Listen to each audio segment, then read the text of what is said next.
Okay, there's been so much interest lately in what I do. I'm guessing the life of a doll doctor is a little bit different from most jobs. I decided to post this little video. This is my work area.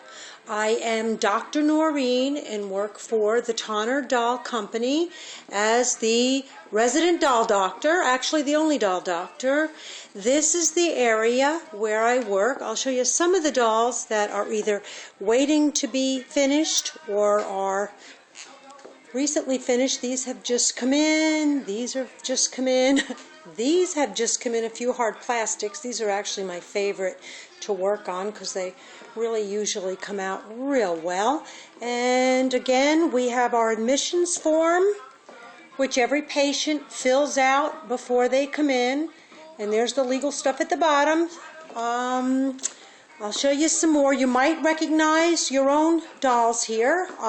Some of them have not been opened yet. There's a very large one. I believe that's a 36-inch Patty Play Pal.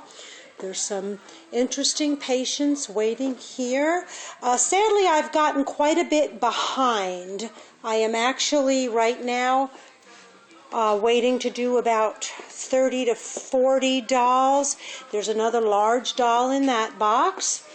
And this is a patient that I just started, but certainly not finished. You will see there's some cranial work that absolutely needs to be done. This one came in last week. She's getting there. Her body was literally, the arms were cut off, the leg was chopped off at the knee. I had all the parts, so I had to reattach. The biggest issue was someone had taped it all together and I could not get all the tape off. Here's another doll that's going to need to be restrung, and as you can see, this one is not the hard plastic, but this one is rather, I think this one has composition. It's in really great shape. Composition differs though in that it doesn't respond well to moisture changes and kind of can crack and craze, which is why that other one needs a lobotomy over there. But this doll has a very similar look to the hard plastics. Now this one over here is a little spooky. This is an odd doll. Those fractured eyes I can fix.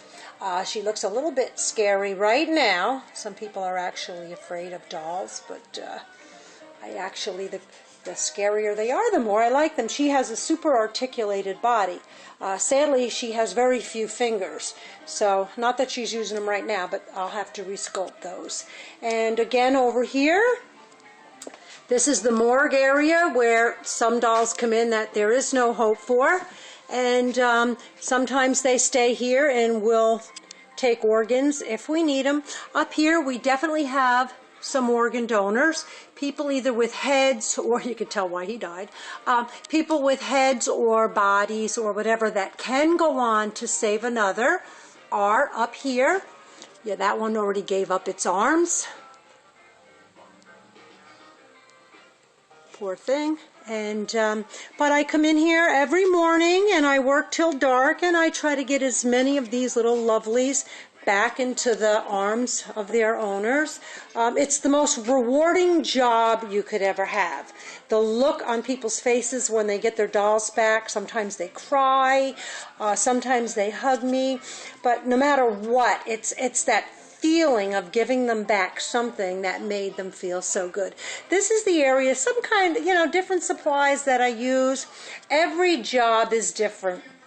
You always have to mix paints, and you have different fillers, and you're setting eyes and attaching ears, and there's no two jobs, I have to say, that have ever been exactly alike. Some I like more than others, but some are definitely quite difficult. So anyway, this is what I do. This is what all the interest is. I have had so many people call me wanting to talk to me, interested in this job. I guess if you want a different type of a job, this would be the one. But anyway, thanks for watching, and this is Dr. Noreen in New York.